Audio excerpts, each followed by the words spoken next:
Teach me thy statutes. Make me understand the way of thy precepts. So I will meditate on thy wonders.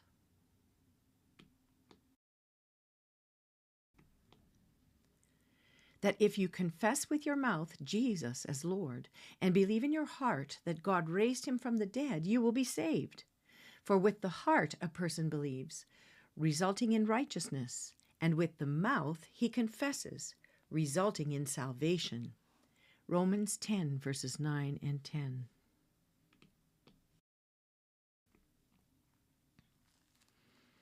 Job chapter 31. I have made a covenant with my eyes. How then could I gaze at a virgin?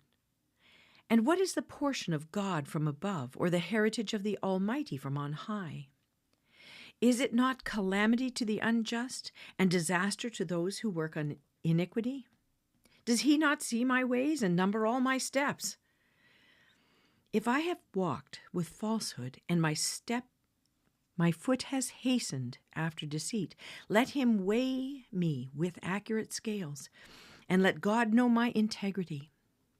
If my step has turned from the way, or my heart followed my eyes, or if any spot has struck to my hands, let me sow and another eat, and let my crops be uprooted. If my heart has been enticed by a woman, or if I have lurked at my neighbor's doorway, may my wife grind for another, and let others kneel down over her. For that would be a lustful crime.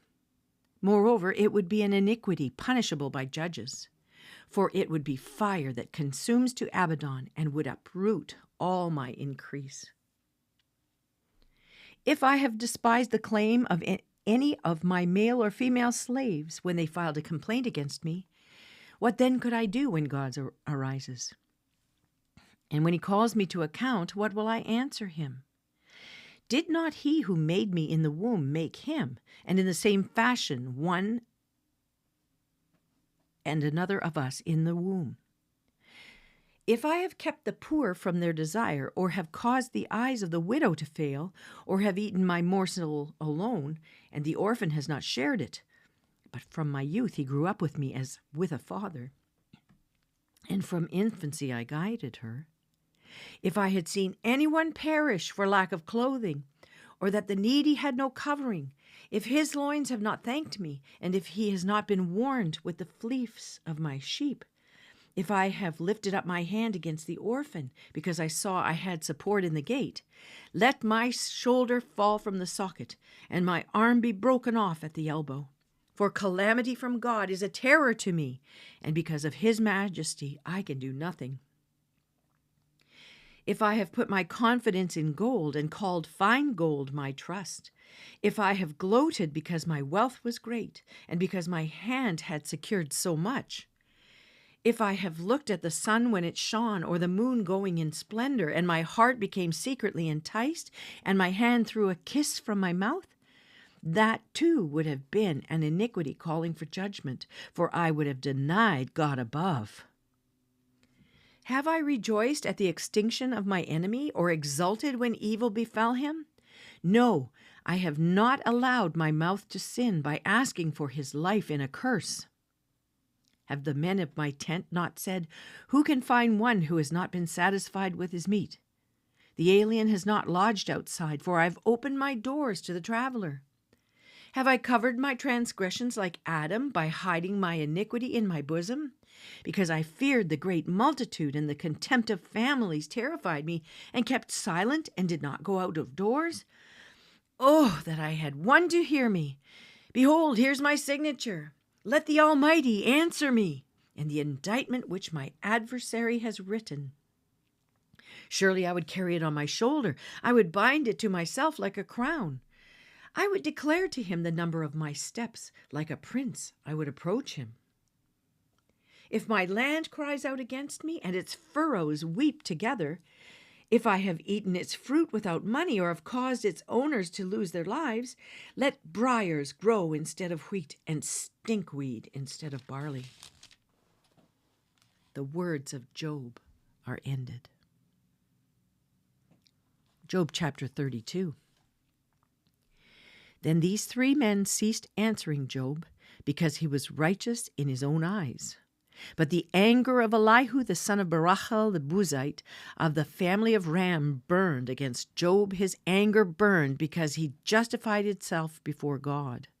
And his anger burned against his 3 friends because they had found no answer, and yet had condemned Job. Now Elihu had waited to speak to Job because they were years older than he. And when Elihu saw that there was no answer in the mouth of the 3 men, his anger burned.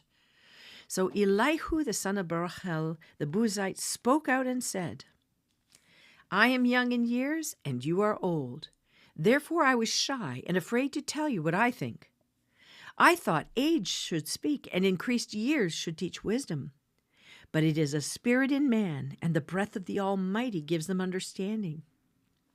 The abundant in years may not be wise, nor may elders understand justice. So I say, listen to me. I too will tell what I think. Behold, I waited for your words. I listened to your reasonings while you pondered what to say. I even paid close attention to you. Indeed, there was no one who refuted Job, not one of you who answered his words. Do not say, we have found wisdom. God will rout him, not man. For he has not arranged his words against me, nor will I reply to him with your arguments. They are dismayed, they will no longer answer.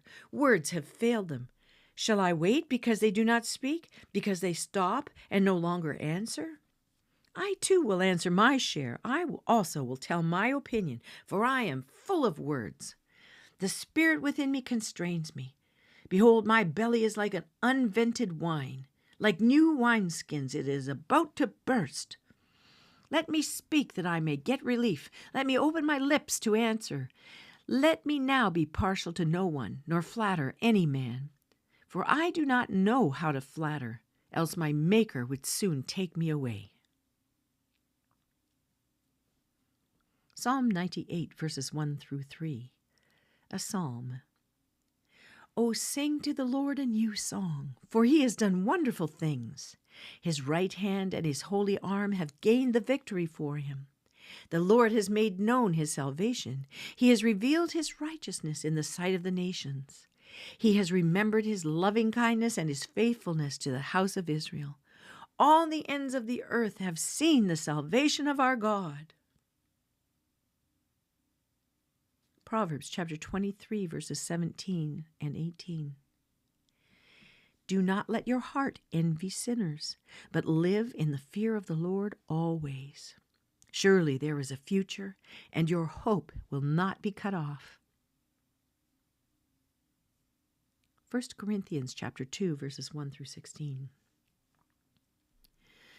And when I came to you, brethren, I did not come with superiority of speech or of wisdom, proclaiming to you the testimony of God. For I determined to know nothing among you except Jesus Christ and him crucified. I was with you in weakness and in fear and in much trembling, and my message and my preaching were not in persuasive words of wisdom, but in demonstration of the Spirit and of power, so that your faith would not rest on the wisdom of men, but on the power of God. Yet we do speak wisdom among those who are mature, a wisdom, however, not of this age, nor of the rulers of this age who are passing away.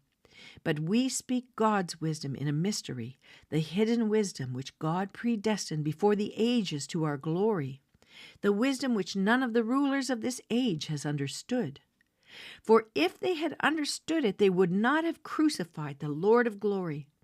But just as it is written, things which eyes has not seen, and ear has not heard, and which have not entered the heart of man, all that God has prepared for those who love him. For to us God revealed them through the Spirit, for the Spirit searches all things, even the depths of God. For who among men knows the thoughts of a man except the spirit of the man which is in him? Even so, the thoughts of God no one knows except the Spirit of God.